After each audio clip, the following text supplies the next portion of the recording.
We're chatting. Aaron and I are chatting. He's the director over at Cambridge International School over there in Slovakia. And Aaron, I just want to chat a little bit about the work we've done together and why it's just been, a good fit for us. Can you talk a bit about the work we did back when you're at Yantai and around project-based learning and why you brought me in and what you're hoping to gain? Yeah, definitely. Yeah. I mean, so I was thinking the other day, we've known each other now for what, 3, 4 years, something like that. And Yeah.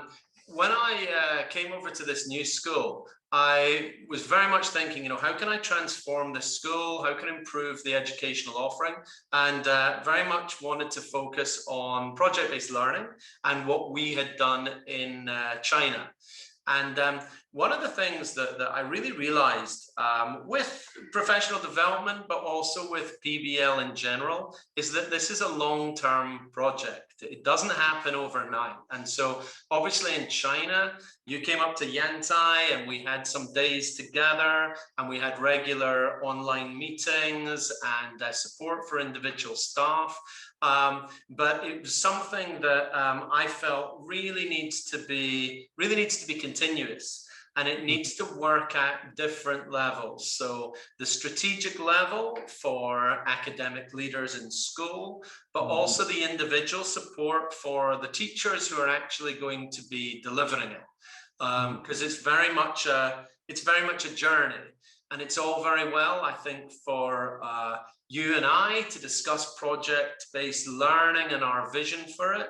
But actually what's important is that the teachers and the students who are delivering it and including it in their curriculum or being involved in special project weeks really understand it and are developing and progressing their understanding over time. So I think these are some of the important things. Also, the fact that we've had a lot of discussion about project-based learning and how you see project-based learning as an expert and someone who's been very much involved in that approach for many years.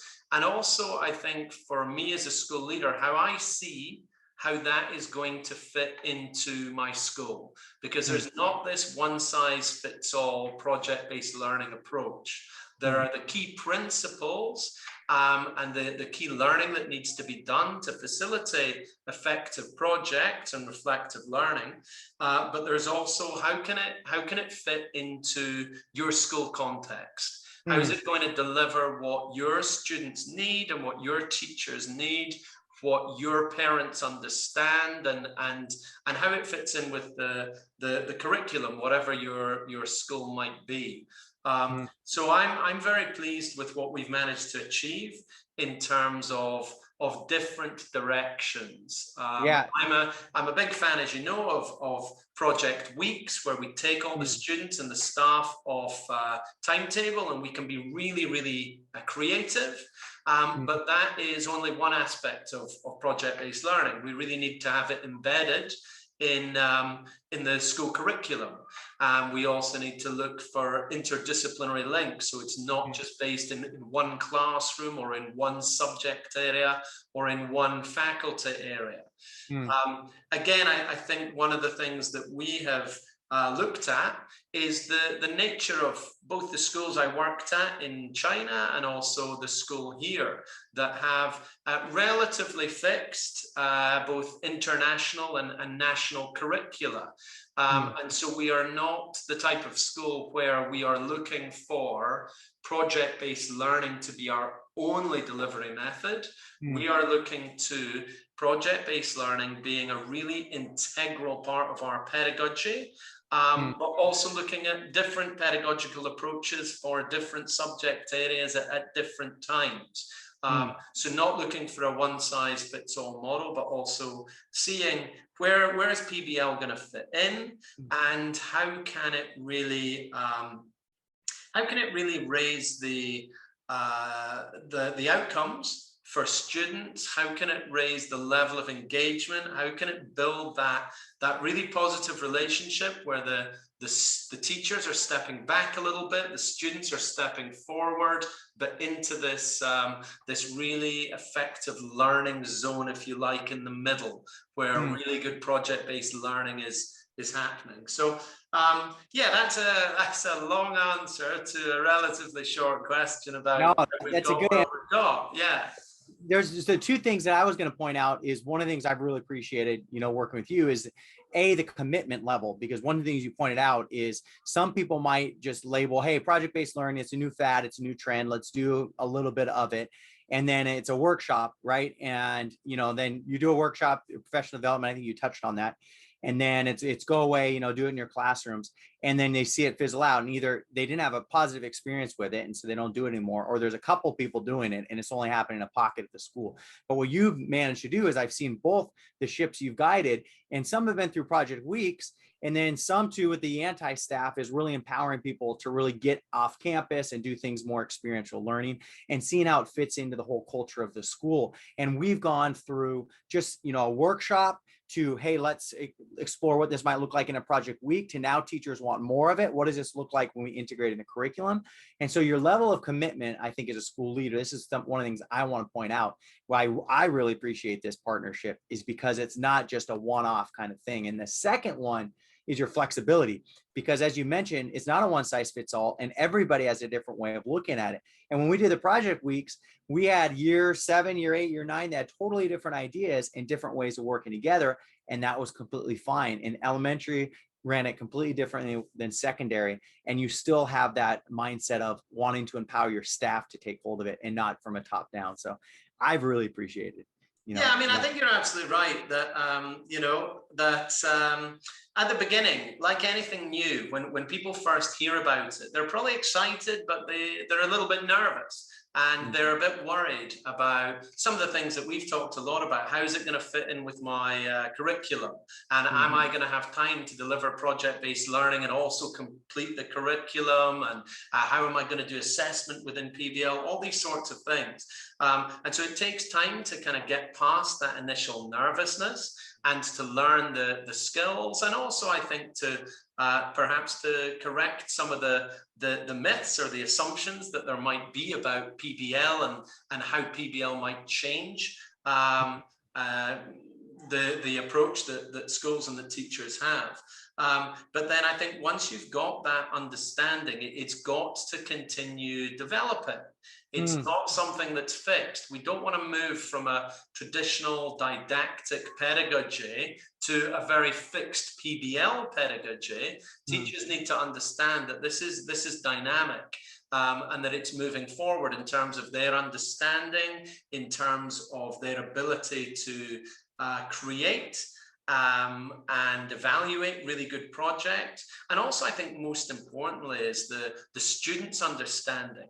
That it's not just about the teachers, it's about the students really developing those skills of planning their own projects, evaluating, reflecting, being willing to make changes, get away from simply the summative grade, but actually focus on the learning experience. And so there's a lot to be done.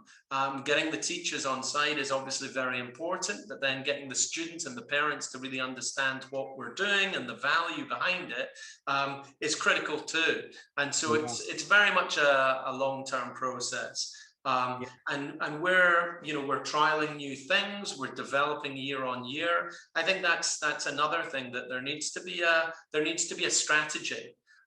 There is no point just saying, oh, we've got Kyle Wagner, a PBL expert, to come to talk to you, and then that's it. There's got to be this, okay, well, Kyle's told us about PBL and he's introduced it, and we've read his book and we're working with him, but where are we actually going?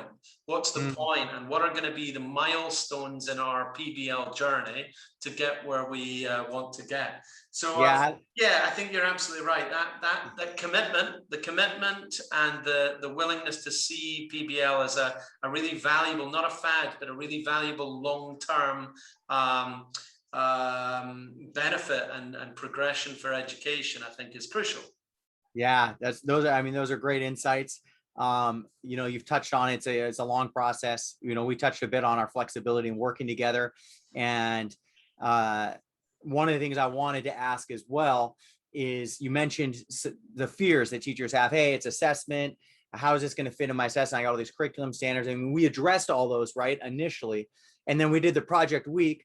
And the project week, they weren't beholden necessarily to any kind of set content, but they're still able to integrate it. I wanted to ask, what transformation have you seen in staff's kind of mentality, and I guess students' mentality, as a result of this work? So I think as far as staff are concerned, the main, if you like, takeaway and transformation for them has been them realizing how much more you get out of working collaboratively and at an interdisciplinary level than you do working in silo or focusing solely on your curriculum delivery. I think the other insight, and of course we might think that this is very obvious as experienced educators, but focusing on the child's experience and seeing that in traditional learning, a child goes from one 45, 50-minute class in one subject area to another, and the impact that that can have on a child, and how confusing that can be for a child, and how boring at times it can be for a child. And actually, when the teachers have a much better understanding of their curriculum links, and they have shared pedagogy, and they're trying to build in these thematic projects as widely as possible across their syllabus, that makes the learning for the students a lot more engaging and interesting. And I think the students begin to see the value of all their different subjects, whether they're favorite subjects or not. They see how those all come together into their holistic and broad learning. So I think when it comes to the students, I think one of the things that they've really got out of these project weeks is an appreciation of how much fun learning can be, and that there is not this separation between classroom learning and extracurricular activities, but actually experiential learning outside the classroom, and project-based learning can give them so much learning. They can really develop so much in so many different ways, and they can really enjoy it too. And the outcomes, I think, of both our primary and our secondary project-based weeks has been really outstanding and very impressive. And I think as a school leader, one of the things I notice is that when you do give staff responsibility and you allow them to run with things and be creative, and the same for students, that the outcomes really go far beyond your expectation. And if you keep things very much regimented and fixed and traditional and didactic, then the outcomes are less surprising, but not necessarily so inspirational. Right. Now, I think that's a great answer about the transformation that teachers and students are going to experience. And I'm looking forward to our long-term partnership, and whoever's watching this, hopefully a long-term partnership as well. So thanks, Aaron, for that chat. My pleasure. My pleasure.